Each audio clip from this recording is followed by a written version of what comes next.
Hi guys, Jeff Westfall back with another Trapping Dummy for Dummies segment for you. And today I want to talk about working on the outside of my opponent's arms.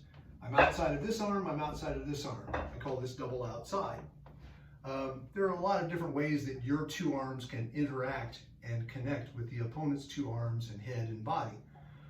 This is a good reference point to learn to train from so you begin to understand some of the possibilities for manipulation and trapping. So today we're going to be talking about ways to get into that position. In a future video, we'll look at things to do once we get there. So one of the first examples of this is a technique called Jiao Sao. And Jiao Sao simply means running hand. And it means that my hand, very often I'll start in an outside line of engagement, loop it around, and go to the head, or end up being blocked, which we'll get to in a minute. In any case, this hand is either doing a strike, or a grab, or a strike into a grab. There are a lot of possibilities. The Jiao Sao itself is a form of disengagement. In fencing, you disengage just by manipulating your fingers and making the tip of the blade drop. But in this case, we're disengaging from different joints. I can disengage from an elbow, I can disengage more from a shoulder, I can disengage from a wrist. So this is a large disengagement. I can Jiao Sao, as I've already described, and go directly to a hit. That's a very good way to practice. It's not the theme today because it doesn't take us to the double outside engagement. But the number one reason for a Jiao Sao is to hit the opponent, not to run into a block. Or to engage the opponent. Now, it's really important to understand that I'm paying attention to the directionality of this arm all the time. I'm imagining a laser pointer or laser beam coming out of this arm. I'm never standing in front of it, letting the laser beam touch me as I'm here going around the arm. If I start with the laser beam slightly touching me, I'm coming offline as I apply my technique.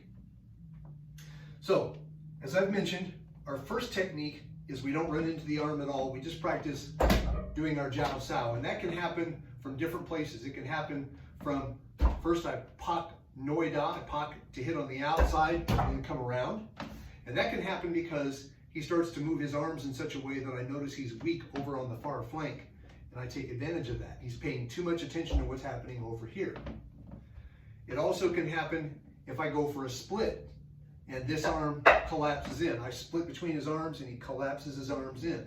So I go for a split, this arm collapses in, I go around it and hit that way. It also can be that I go for a low hit. He reacts by dropping his hands, exposing himself up here. So those are all possibilities. So I can go directly, I can feint on the outside, I can feint up the middle, and I can feint low. Now I can do all those things and end up with a different situation, which is my double outside situation. So the first way I get to the double outside situation is direct, which means I'm cocking this arm and coming right to here. Now, why the heck am I slamming my arm into this arm? Do I enjoy the abuse? Well, I'm not allowed to talk about that. There's a restraining order involved.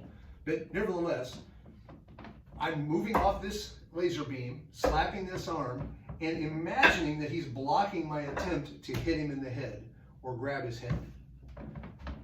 So, that's a classic trapping technique to simulate moving directly into the double outside line of engagement. This bears a strong resemblance to a version of an inward gunting in the Filipino martial arts, where you end up hitting the guy on his guard and then using that. Sometimes it's on purpose, and sometimes you just take what you get. So these two techniques are actually almost the same with different names from different arts. Another way I can get to this double outside line of engagement is, as I mentioned earlier, from the pak noi da, where I'm pocking, either faking or actually hitting and then disengaging out this way. I can split either as a fake or as a real hit, and again, disengage out. I can hit low, hada, and disengage out and get to my double outside position. So half of today's session has been variations dealing with getting to the jiao sao where you actually hit. The other half have been getting to this double outside engagement, which is a good trapping engagement position to work from. We'll leave it there. See you the next time we get together for Trapping Dummy for Dummies. Stay safe, wash your hands. And if you have a friend who's a healthcare provider or healthcare worker, say thank you to him. Take care.